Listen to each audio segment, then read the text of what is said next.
Miss হবে না আপনার পছন্দের টিভি শো। দেখুন জি5 অ্যাপে একদম ফ্রি। দিব্যা সেনের বিয়ের কার্ড প্রিন্ট করা হয়ে গেছে।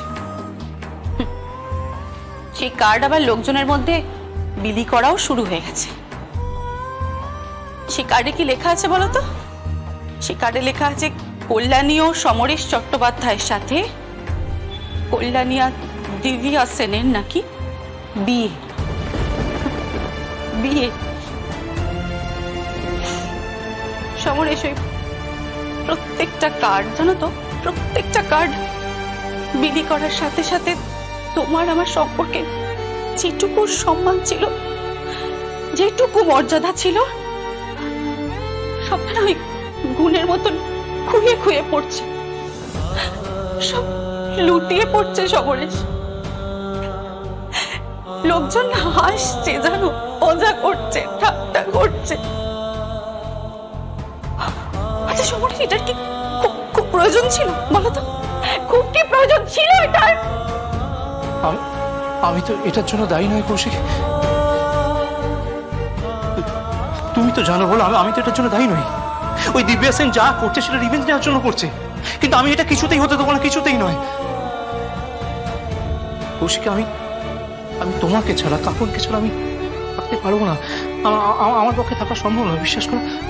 আর তুমি তো জানো দিব্যা সেন এটা একটা ফাউল গেম খেলছে। ও লোক ঠকানোর জন্য করছে, ও অন্যায় করছে, অপরাধ করছে। তুমি তো জানো কৌশিক আসল সত্যিটা কি? আইন জানে না সমরেশ।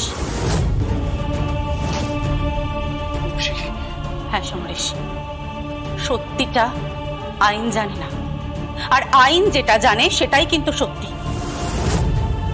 বুঝতে পেরেছ? যাই হোক, দুপুরে না তুমি খাওয়া দাওয়ার আয়োজন করা হয়েছে, তুমি খাওয়া দাওয়া করে তারপরে কিন্তু যেও বাড়িতে, কেমন?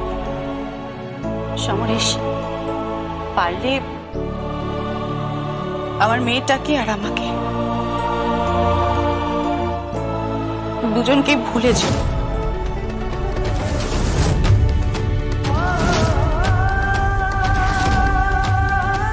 সম্পর্কটা নিজের থেকে ভেঙে দিলে কৌশিক। কাকিমণি, সম্পর্কটা ভাঙাই ছিল, তোমার বোধহয় খেয়াল নেই সেটা। মানছি, আমি তোমার কথা মানছি, তবু তোমাদের সম্পর্কের মধ্যে কোথাও যেন একটা সুতো ছিল, সেই সুতোটাও ছিন্ন করে দেবে। কাকিমণি, তোমাকে একটা কথা বলি, এটা সম্পূর্ণ আমার ব্যক্তিগত ব্যাপার। কৌশিক, আমি তোমার কাছে হাত জোড় করছি। আমি হয়তো উপন্যাসটা ভালো বুঝি, কিন্তু জীবনটা আমি সত্যি ভালো বুঝি না। আমি সত্যি বুঝি না। তুমি প্লিজ কিছু একটা করো। ওই দিব্যা সেনকে তুমি পানিশমেন্ট করো। আমার জীবনটা এইভাবে নষ্ট হয়ে যেতে দিও না। আমার এই রিকোয়েস্টটা রাখো তুমি, প্লিজ। জি5 ডাউনলোড করুন আর সব এপিসোড দেখুন একদম ফ্রি।